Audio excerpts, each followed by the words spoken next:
Hey, we're back. Yeah, after doing the Bentley and the Corvette in the last video, now we're gonna set our sights for the Radical, Mercedes, and McLaren in the GT3 Power Pack.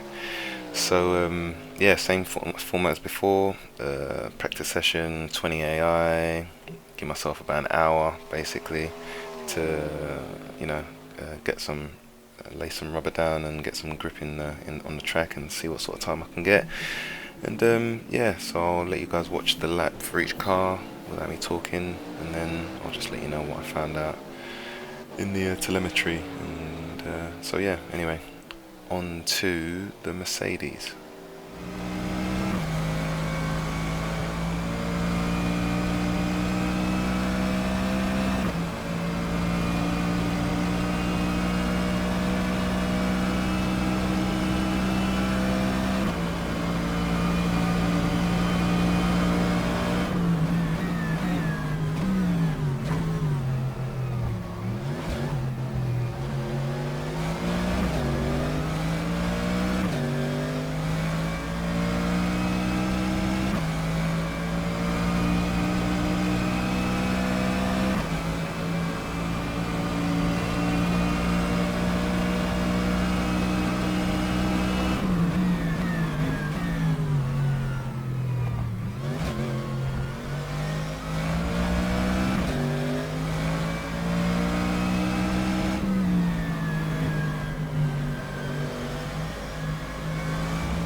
Yeah, so that was the lap.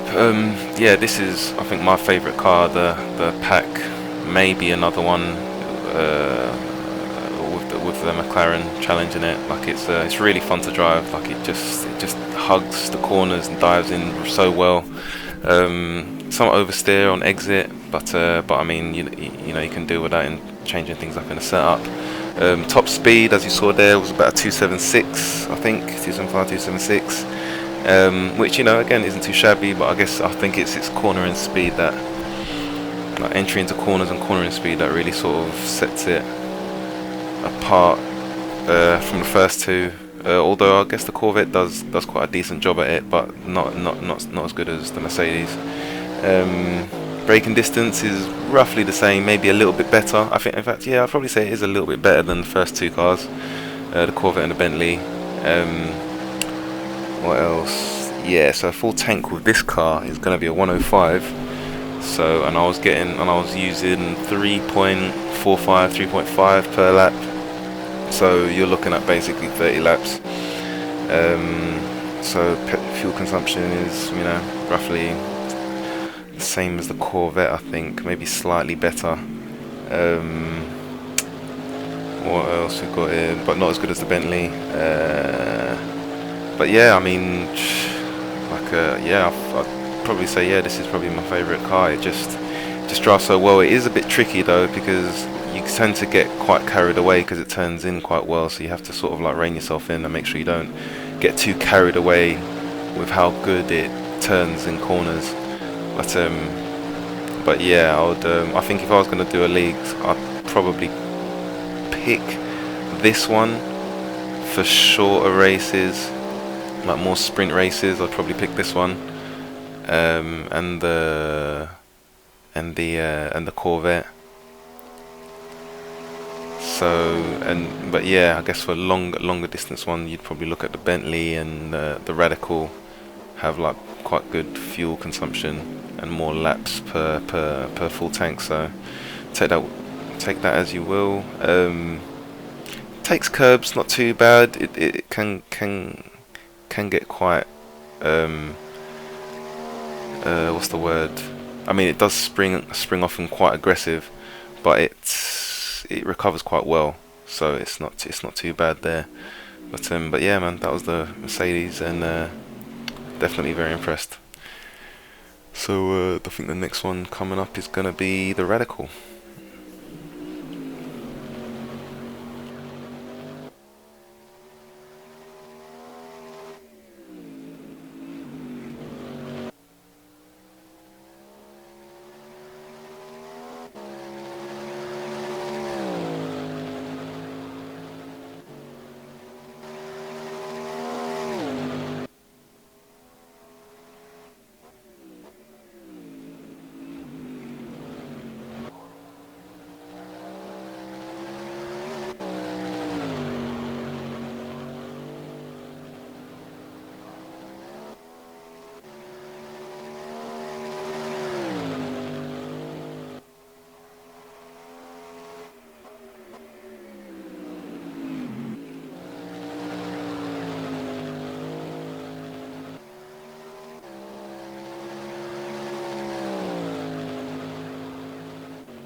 Sector 1 time's okay.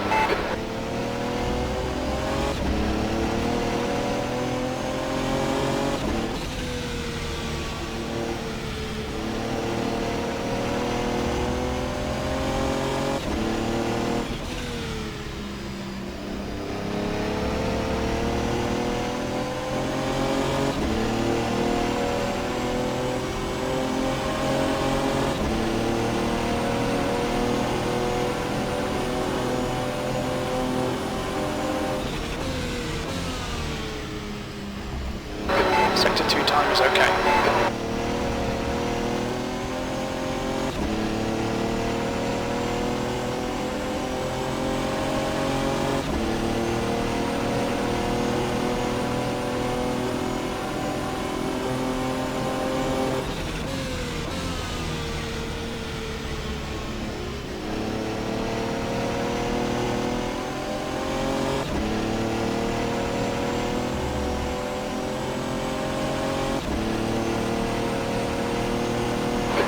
Last lap was a 48.6 V1. Sector 3 is 0.4 off the pace.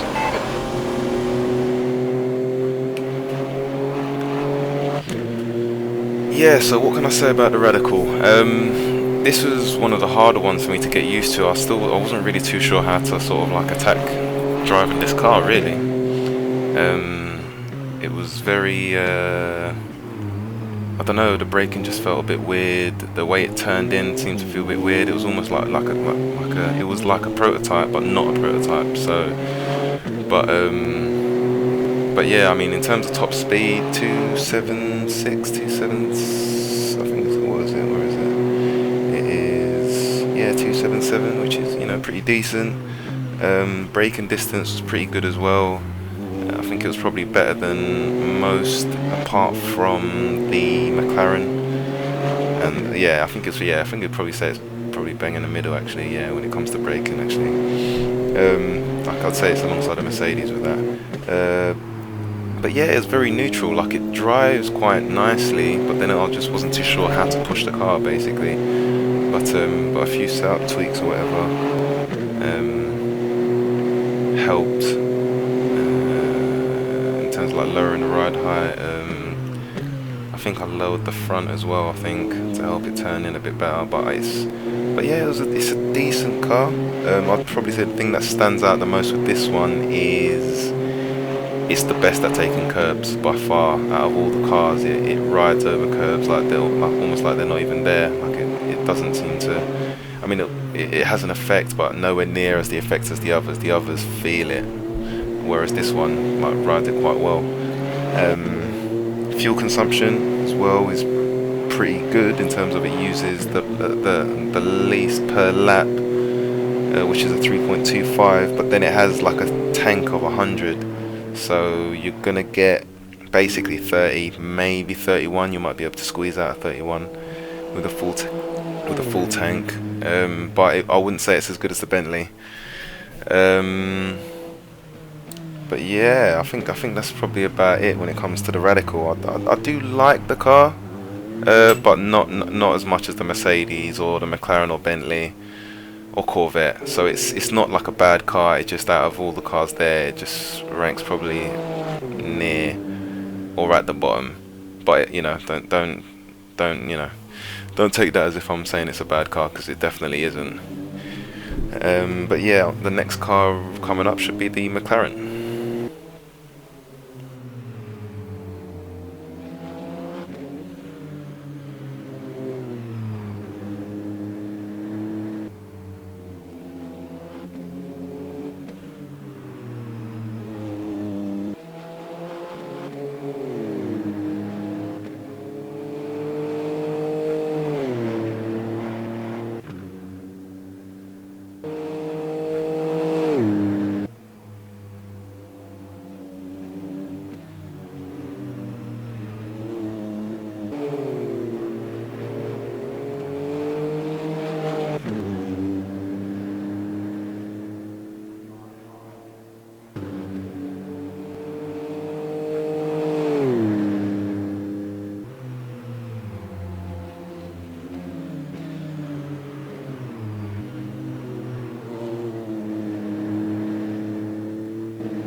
So yeah, the McLaren. I didn't like this car at first when I first started driving it. Really just didn't suit my driving style at all. But now that I've actually had some time to really mess around with it and try to change the setup quite a lot to suit my needs, it's definitely turned into one of my favourite ones of the pack. Like I can clearly say this is the easiest car to drive out of all of them, to be honest. Like it was after I changed the setup to how I needed it to go. It just, yeah, it was just easy. Like the car just drives really simple, even with like lowest wing, turns in quite nice. Not too bad on the curbs either. Like, you know, the curbs have an effect on it, but it can deal with them quite well. You know, like it corners really fast. You can really, you know, take some more liberties when it comes to going around a corner than the rest of the cars. More along the lines of basically the Mercedes, kind of like the Mercedes, but I'd probably say even better, because it's the Mercedes. Even though it turns in grey, it has a tendency to oversteer. This one, as long as you go in right, it tends to keep itself on the track, which is really good.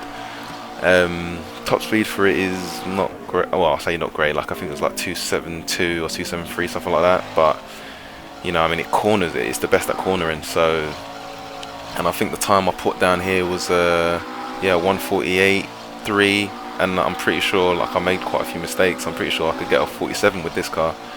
In fact, out of all the cars, I felt like the 47 was in my grasp with the Mercedes, this car, and the Corvette. The Bentley, still wanting, and the Radical, no chance, not with the way I drive it anyway. But yeah, man, really good car. The fuel consumption is basically just bang average. It's like, I mean, it's you'll do a 3 point, what is it, 3 point, no, actually it's a 4. It uses the most, but then it has quite a big tank, so in the end you're just going to get 30 laps out of it. You're not going to get 31, it'll be 30 laps. So, but yeah, and obviously the brake is the best at braking distance. So I guess to compensate for the fact that it doesn't have the best top speed, the braking distance is, boom, by far the best out of all the cars. Brakes really well, and you tend to find, I was having trouble with the car, like the fronts would lock up, as opposed with the other cars it was more the rear. But it's but yeah, I mean, that's easily dealt with in terms of changing the brake bias. But yeah, man, I mean, this is, yes, it's a nice car. Definitely glad I've spent a bit more time with it now, because you know, before I just tried it and wasn't liking it. But yeah, perseverance paid off. Anything else I learned with this car? Boom, boom, boom. Okay, then, so just to round off, I'll just let you know. Let's see here. I just made a little list. So the Bentley is the best when it comes to getting the most laps out of a full tank. Fastest in a straight line is the Corvette, with a Bentley just yeah, I guess it's the Corvette, Bentley, and this car kind of like just roughly at the same sort of level. Then you've got best at cornering is the McLaren and the Mercedes by far, and easiest to drive McLaren, and the best at taking curbs is the Radical. So not too sure if there's anything else. I'm sure there's probably one or two things that I've probably forgotten, but that's all that I can think of at the top of my head now. But yeah, man, thanks for watching, and hope you learned something from this too. So yeah, catch you guys later.